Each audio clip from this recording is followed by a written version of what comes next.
بسم اللہ الرحمن الرحیم۔ السلام علیکم ناظرین، آپ دیکھ رہے ہیں ڈیجیٹل دعویٰ اور میں ہوں حماد حمید۔ ناظرین، ہم سب مسلمان یہ جانتے ہیں کہ اسلام میں عورت کا بغیر محرم کے سفر کرنا بالکل حرام ہے، اور وہ سفر چاہے حج کے لیے ہو، عمرے کے لیے ہو، کسی بھی نیک مقصد کے لیے ہو۔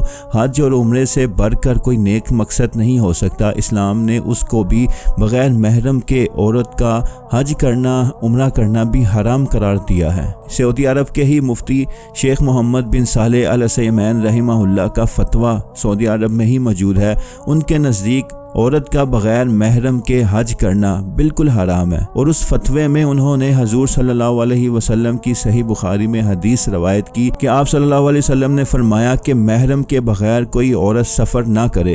تو ایک شخص اسی مجلس سے اٹھ کر کہنے لگا کہ اے اللہ کے رسول صلی اللہ علیہ وسلم، میری بیوی حج پر جا رہی ہے اور میں نے تو فلاں غزوے میں نام لکھوا رکھا ہے۔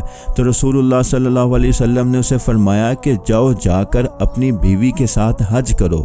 مطلب اپنی بیوی کو حج پر اکیلے بغیر محرم کے نہ بھیجو، چاہے تم غزوے میں نہ جاؤ۔ اسے کہا تم غزوے میں نہ جاؤ جس میں تم نے نام لکھوایا ہے، جہاد پر نہ جاؤ، مگر اپنی بیوی کے ساتھ جاؤ، اس کے ساتھ جا کر حج کرو۔ تو یہاں پر ساری دلیلیں، یہاں پر سارا کچھ ختم ہو جاتا ہے۔ اسلام میں اس کی اجازت ہی نہیں ہے، مگر سعودی عرب نے اپنے اس قانون کو کہ عورت کو بغیر محرم کے حج کی اجازت نہیں تھی، اس قانون کو ختم کرتے ہوئے پچھلے سال یہ اعلان کیا تھا کہ اب خواتین بھی بغیر محرم کے سعودی عرب آ سکتی ہیں حج اور عمرے کے لیے۔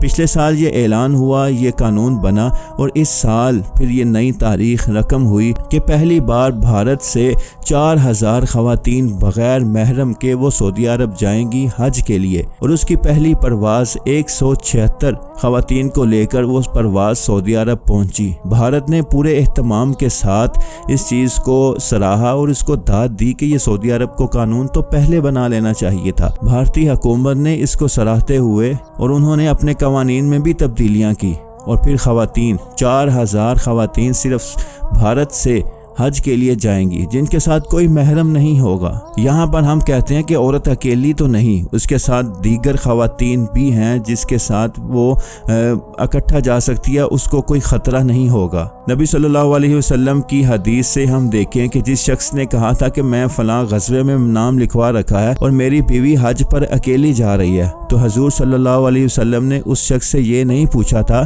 کہ آیا اس کے ساتھ دوسری عورتیں بھی جا رہی ہیں، کیا وہ پرامن ہے یا نہیں، مگر رسول اللہ صلی اللہ علیہ وسلم نے اس کے بارے میں اس شخص سے کچھ نہیں پوچھا، اس سے کوئی دلیل، کوئی کچھ نہیں کہا، اس کو صرف یہ کہا کہ تم حج پر اپنی بیوی کے ساتھ جاؤ۔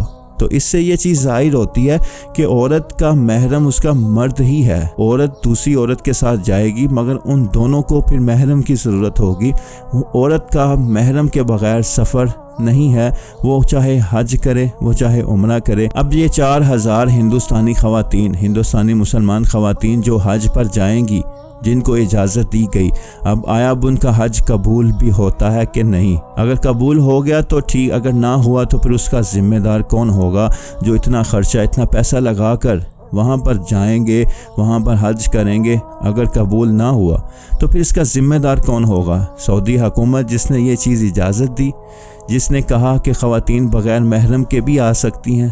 تو اللہ تعالیٰ سے ہم دعا گو ہیں کہ اللہ تعالیٰ ہمارے ایمان کو محفوظ رکھے، ہمیں ایمان والی زندگی دے اور موت بھی دے تو ایمان کی حالت میں، آمین ثم آمین۔